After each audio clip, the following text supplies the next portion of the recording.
반갑습니다. 꿈과 희망의 씨앗을 심는 이야기꾼 김영선입니다.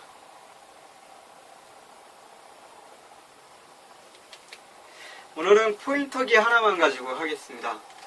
원래는 시계를 같이 착용을 합니다. 시계를 착용해서 10분에서 15분 정도 시간에 맞추려고 노력을 하는데 그동안 이제 익숙해졌는지 아닌지 한번 감으로 익혀보고자 시간 없이 한번 진행을 해볼게요.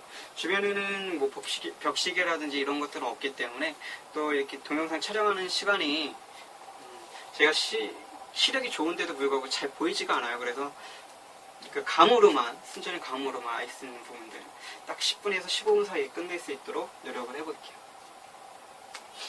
그럼 쪽지를 뽑아서 이야기를 하는 시간 갖도록 할게요.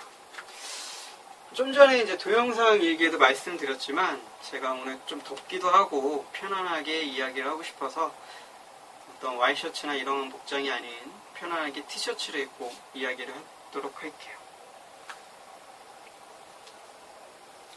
오늘 선택된 단어는 부산입니다. 부산. 부산에 대해서는 예전에 한번 이야기를 했던 적이 있는 것 같아요. 한 번이 아니라 여러 번 했었던 것 같기도 하고.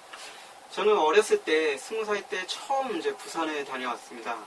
친구랑 이제 고등학교 딱 졸업하자마자, 졸업하기 전이었는지 한선지 기억은 잘 안 나네요. 19, 12월 달인지 20살 1월 달인지 긴가민가 하지만 아무래도 제가 12월, 2월 달까지, 거의 1월, 2월 달까지 일을 다녔기 때문에 20살 2월 달이 아닐까 생각을 합니다. 뭐 이게 중요한 건 아니겠죠. 어쨌든 그때 친구가 이제 면허증을 따고 먼 곳을 한번 여행 가자고 해서 둘이서 밤에 신나게 출발을 했습니다. 보모차를 끌고 출발을 했는데 안동에 도착을 했어요. 새벽 한 3시쯤. 너무 이제 피곤하기도 하고 졸리기도 해서 차를 세워놓고 잠깐 잠이 들었습니다. 그렇게 2시간 후에 깨어보니 너무 춥고 그래서 새벽 5시에 다시 달리기 시작했죠. 안동에서 영덕 쪽으로 넘어가는데 안동이 이렇게 강으로 쌓여 있죠. 그쵸? 제 기억으로는 그렇습니다. 그래서 이 강가 길에 따라서 쭉 달리는데 그 사이사이에 이제 불빛 반사등이라고 하죠. 이것들이 쭉 이어지면서 안개가 쫙 껴져 있는데 그 기억이 아직도 생생하게 납니다. 그 길을 쭉 10여 분을 달려갔던 그 기억이, 그러다가 이제 영덕으로 가서 영덕에서 어떻게 해서 이제 해운대 쪽으로 해서 부산에 도착했던 것 같아요. 부산에 도착해서 친구의 사촌 누님 집에 얹혀서 한 이틀 정도 생활하다 온 기억이 있는데, 그때 이제 해운대를 처음 갔을 때 해운대는 거의 허허벌판이었습니다. 아파트 매체가 있는 게 전부였고 좀 깨끗한 이미지, 그리고 뭔가 없으면 조용한 이미지, 그런 느낌이었어요. 그래서 해운대에서 살면 참 좋겠구나, 나중에 꼭 해운대 내려와서 살고 싶다라는 그런 생각을 했었던 기억이 있습니다. 부산은 저한테 제2의 고향이라고 해도 과언이 아니에요. 국토대장정 이제 군대 제대하고, 군대도 마찬가지죠. 진해라는 해군호에 들어가다 보니까 진해에서 이제 생활을 하게 됐고, 진해에서 마산 또는 부산을 통해서 경유해서 이제 수원으로 올라오는 2가지 통로가 있었습니다. 그래서 통행로죠. 그래서 부산으로 가게 되면 TMO라고 해서 열차를 무료로 사용할 수 있었고, 마산 쪽으로 가게 되면 거의 50%는 자가 비용, 50%는 국비로 이제 그 통행료를 내어서 이제 교통비를 지불해서 오는 경우가 있었습니다. 근데 마산을 오게 되면 한 30분에서 1시간 정도 일찍 오고, 부산을 오게 되면 30분에서 1시간 정도 늦어지기 때문에 때로는 마산을 오고 때로는 부산을 오고 그랬는데, 대체적으로 이제 부산을 많이 이용했어요. 저는 부산이 좋았기 때문에. 그렇게 좀 익숙해서 그런지 몰라도 나중에 군 제대하고 국토대장정을 했을 때 그곳에 오시는 분들이 부산 분들이 참 많더라고요. 그래서 부산 분들이 많다 보니까 자연스럽게 부산에 놀러 갈 경우가 많이 생겼고요. 그리고 자전거 여행을 혼자서 처음 했을 때도 부산이 종착지였고, 부산에 아는 형님네 집에서 거의 열흘 좀 넘게, 보름 가까이 지냈던 기억이 있습니다. 보름 가까이 지내면서 정말 좋았던 그런 기억들이 있기 때문에 그 형님께서 맛있는 맛집도 많이 데려가 주시고, 또 많은 친구분들이, 거의 국토대장정을 같이 했던 분들이 많이 계셨기 때문에 그분들도 많이 만나고, 그러면서 또 그분들이 맛집이라든지 놀러갈 곳이라든지 그런 데 있잖아요. 황룡산인가? 그리고 태종대, 뭐 이런 곳, 다도 이런 쪽에 이런 곳도 많이 가고, 부산대학교 앞이나 동아대학교 앞이나 뭐 갑자기 또 이름이 경북대인가? 그쪽 대학교 주변에도 먹을 만한 것들이 되게 많습니다. 그래서 남포공도. 지금은 남포동이 많이 이제 상가가 많이 죽어서 많은 분들이 찾지는 않지만 당시에는 정말 이렇게 북적북적하고 정말 거기가 상권이었어요.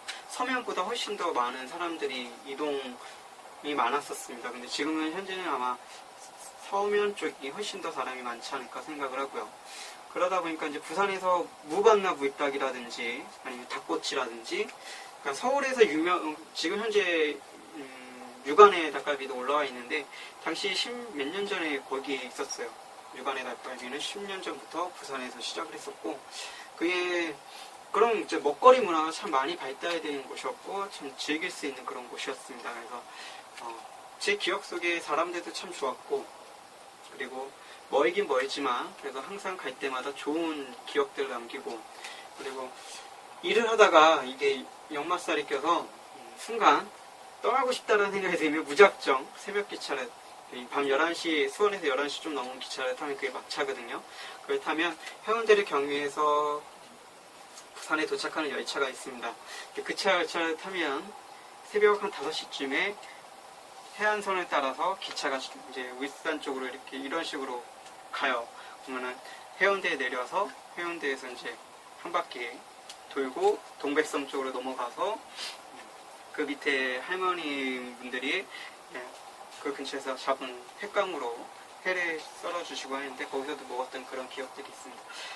그렇게 무작정 한 3번, 4번 다녀왔던 기억이 있고 자전거 여행으로 한 번 갔던 기억이 있고 또 부산 분들 많이 만나러 다녔기 때문에 한 몇 번 버스나 기차를 이용했던 기억도 있고요. 또 여자친구가 울산 친구였던 경우가 2번 있었거든요. 그래서 그 친구들 만나러 울산도 갔지만 울산에서 또 부산을 경유해서 왔던 경험도 많이 있었습니다. 그래서 저는 부산에 대한 기억들이 참 많아요. 그래서 부산에 살면 참 좋겠구나 라는 생각을 했지만 막상 이렇게 나이 먹고 보니까 부산에 자주 안 가게 되는 것 같습니다. 일단 거리도 멀고 가게 되면 비용적인 부담도 있고 일단 현재는 제가 경제적으로 많은 그렇게 여유롭지가 못하다 보니까 나이는 있는데 나이에 비해서 뭔가 이룩해 놓은 게 없다 보니까 그 부분에 있어서 많이 자제를 하게 되고 조심하게 되는 것 같아요.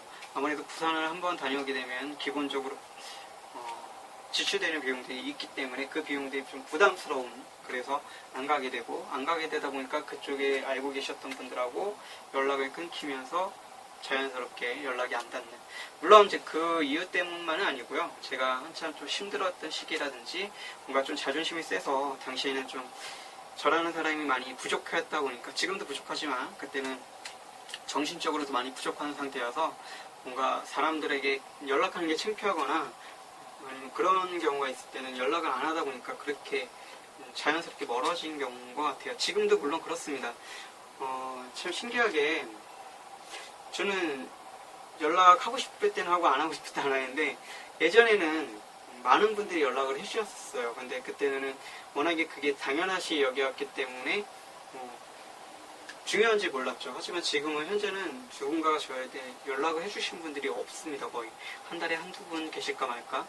그래서 그분들한테 최대한 이렇게 잘 하려고 노력은 하지만 그게 참 쉽지만은 않은 것 같아요. 어렸을 때부터 제가 제대로 연락이라든지 사람 대하는 대인관계에 있어서 좀 제대로 했다라면 좀 더 도움이 되지 않았을까라는 생각을 하는데 부산 얘기하다가 어떻게 이렇게 대인관계까지 오게 됐네요. 시간상으로 봤을 때 거의 10분 정도 되어가는 것 같은데 이쯤에서 이제 마무리를 지을게요.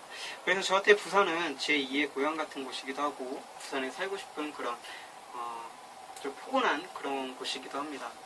하지만 현재로서는 부산에 미련은 없는 것 같아요. 현재로서는 부산에 미련은 없는 것 같고 현재 제가 할 수 있는 삶에 있어서 주어진 삶에 있어서 뭔가 할 수 있는 것을 하자라는 그런 생각을 가지고 있고 그 할 수 있는 것이 남들이 욕할 수도 있습니다. 그 할 수 있는 것이 저한테는 주식입니다. 주식을 예전에 했었던 그 실패를 경험 삼아서 천천히 느리더라도 좀 안전적이고 투자할 만한 곳에 투자를 하면서 천천히 돈을 좀 더 불려가는 형식 그렇게 5년, 10년 동안 직장 생활을 착실하게 하면서 그렇게 하는 게 도움이 되지 않을까.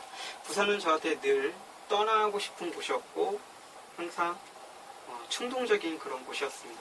하지만 그걸 억제한다는 것은 제가 그 충동을 억제하고 좀 더 자숙하면서 그 시간을 훨씬 더 효과적으로 또 효율적으로 경제적인 그런 부분에 이바지하면서 그렇게 시간을 보내야 되지 않을까라는 생각을 가지고 부산 좋은 기억과 좋은 추억과 그리고 좋은 분들 이 가슴속에 새기면서 나중에 기회가 된다면 또 찾아뵙고 그분들과 함께 웃을 수 있는 날들을 기억하면서 오늘 이야기는 여기서 마치도록 하겠습니다. 그냥 추억담을 이야기한 오늘이었네요. 뭔가 이제 전달하고자 그런 내용들이 아니라 어떻게 보면 부산이라는 단어는 추억인 것 같습니다. 추억. 여러분들의 추억은 어떤지 궁금하네요. 여러분들이 가지고 있는 그 추억 소중히 하시고요. 그 추억이 빛바랜 사진 속에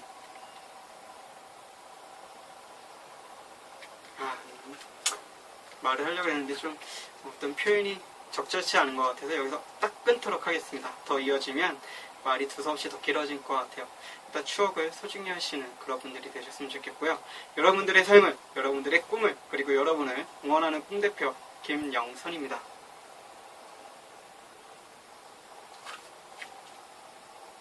11분